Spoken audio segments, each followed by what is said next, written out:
Bonjour à tous. Il nous est tous arrivé de ressentir ce malaise dans une relation. Ce doute qui s'installe, cette impression que quelque chose ne va plus. Un collègue qui vous sourit sans chaleur. Un ami qui s'éloigne sans raison apparente. Et cette question, silencieuse mais lourde, est-ce que cette personne me déteste en fait? Face à ce genre de doute, notre instinct cherche des signes, des preuves. On observe les comportements, les silences, les petits détails. On essaye de lire entre les lignes. Mais ce réflexe, aussi humain soit-il, peut devenir dangereux. Parce qu'à force de vouloir démasquer la haine cachée, on finit parfois par la voir partout. Et ce qu'on interprète comme de la malveillance n'est bien souvent qu'un mélange d'insécurité, de maladresse, de peur ou de fatigue. Alors aujourd'hui, je vous propose autre chose. Regardez ces comportements ambigus, non pas avec suspicion, mais avec curiosité et compréhension. Car derrière les signes de distance, il n'y a pas toujours de haine. Il y a parfois simplement de l'humain. 1. Il minimise vos réussites. Vous annoncez une promotion et l'autre répond « Ah, ce n'est pas si compliqué que ça ». Ou « Chumi, tu as eu de la chance ». Oui, cela peut être de la jalousie. Mais cela peut aussi être la réaction d'une personne blessée par sa propre situation. Quelqu'un qui vient de perdre son emploi, par exemple, et qui n'arrive pas à se réjouir sincèrement. Ce n'est pas de la haine, c'est de la douleur qui déborde. D'autres, élevés dans une culture de l'humilité, croient qu'il faut rabaisser un peu la réussite pour éviter l'arrogance. C'est maladroit, mais souvent bien intentionné. Avant de voir une attaque, demandez-vous, d'où vient cette phrase? De la méchanceté ou d'une émotion mal gérée? 2. Il se cache derrière l'humour pour vous rabaisser le sarcasme. La fameuse blague qui n'en est pas une. Toi, entrepreneur, tu ne tiendras pas 2 mois. Je rigole. Le sarcasme est souvent une agression déguisée. Mais ce n'est pas toujours de la haine. C'est souvent un langage appris, une façon de communiquer héritée. Pour certains, c'est la seule manière d'exprimer une inquiétude ou une peur. Quand quelqu'un se moque de vos projets, il essaye parfois, maladroitement, de dire « J'ai peur que tu souffres d'un échec ». C'est toxique, oui. Mais c'est souvent une peur mal formulée, pas une hostilité consciente. La meilleure réponse n'est pas le silence ni la rancune. C'est la communication directe. Ce que tu dis, même sur le ton de la blague, ça me blesse. Tu le penses vraiment? 3. Il évite le contact visuel. On dit parfois que fuir le regard, c'est cacher quelque chose. Mais c'est faux dans bien des cas. Certaines personnes sont timides, d'autres introverties. Certaines ont été élevées dans des cultures où fixer quelqu'un est impoli. Et pour beaucoup de personnes neuroatypiques, notamment autistes, le contact visuel est inconfortable, voire douloureux.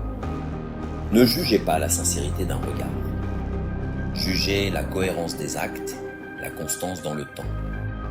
Un regard fuyant n'est pas un signe de haine. C'est souvent un signe de différence. Car il sabote subtilement vos efforts, les fameux « oups, j'ai oublié », les retards, les maladresses répétées. Oui, c'est agaçant.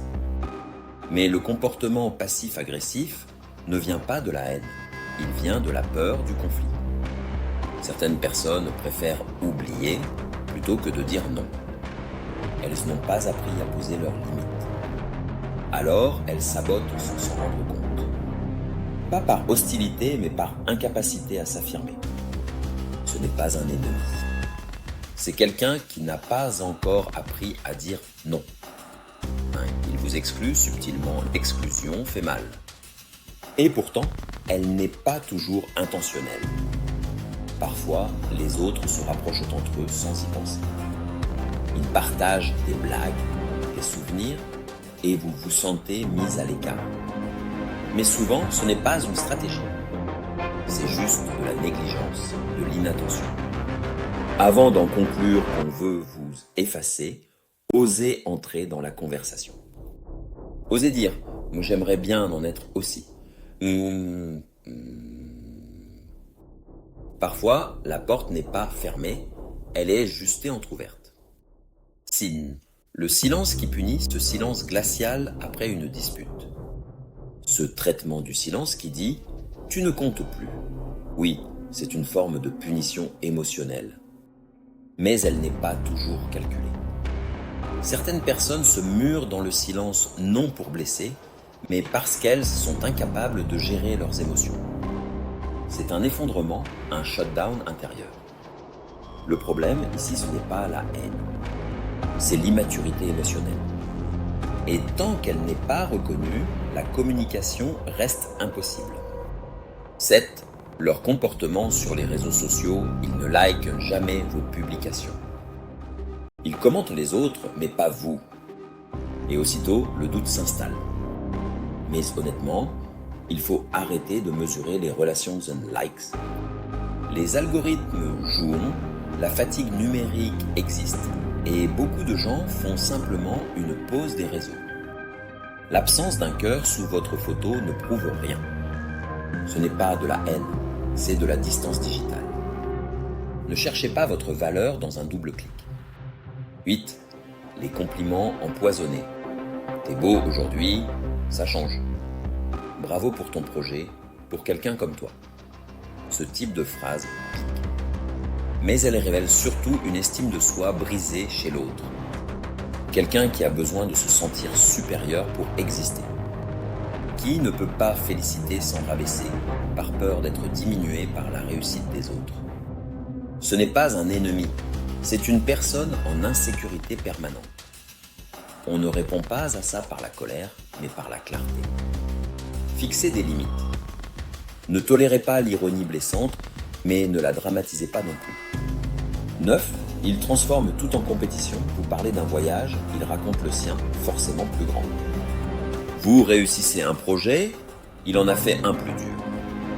Ce n'est pas forcément de la rancune. C'est souvent un signe d'un esprit comparatif, incapable de se réjouir sans se mesurer aux autres. Ces personnes ne sont pas contre vous. Elles sont simplement prisonnières d'une course qu'elles ont inventée. Et il n'y a pas de victoire possible dans une course sans ligne d'arrivée. 10. Cette froideur glaciale. Parfois, on sent un mur. Une absence d'émotion. Et on croit à du mépris. Mais l'indifférence n'est pas toujours du rejet. Elle peut être le signe d'une grande fatigue intérieure, d'une dépression, d'une anxiété, d'un burn-out. Avant de conclure au désintérêt, demandez-vous, est-ce que cette personne va bien ? La froideur est parfois un appel à l'aide déguisée. 11. La manipulation émotionnelle et l'absence d'empathie. Ici, en revanche, il faut être lucide. Quand quelqu'un nie vos émotions, vous fait douter de votre réalité ou semble se nourrir de vos faiblesses, on ne parle plus de maladresse. On parle de toxicité, de manipulation, parfois d'abus. Et dans ces cas-là, la compréhension ne suffit pas. Il faut poser des limites ou partir. Comprendre ne veut pas dire tout pardonner. 12. Le double visage, gentil en public, cruel en privé. Le masque qui tombe dès que personne ne regarde. Ce n'est pas forcément de la haine. C'est souvent de la peur du jugement, une quête désespérée de validation sociale. Ces personnes veulent plaire à tout le monde, sauf à elles-mêmes. Mais cette duplicité, même si elle vient de la peur, reste destructrice. Vous ne pouvez pas construire une relation vraie avec quelqu'un qui joue un rôle. Conclusion, la plupart des comportements qui nous blessent ne viennent pas de la haine.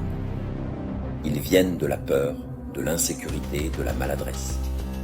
Et si, au lieu de chercher des ennemis cachés, on cherchait à comprendre ce que les gens n'arrivent pas à dire, la vraie force, ce n'est pas de protéger son énergie en se coupant du monde.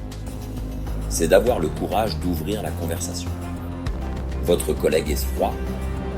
J'ai remarqué que tu étais distant. Est-ce que j'ai fait quelque chose ? Votre ami minimise vos succès. Quand tu dis ça, j'ai l'impression que tu dévalorises mon travail. Ce que tu voulais dire... Ne soyez pas un détective qui cherche des preuves. Soyez un adulte qui pose des questions.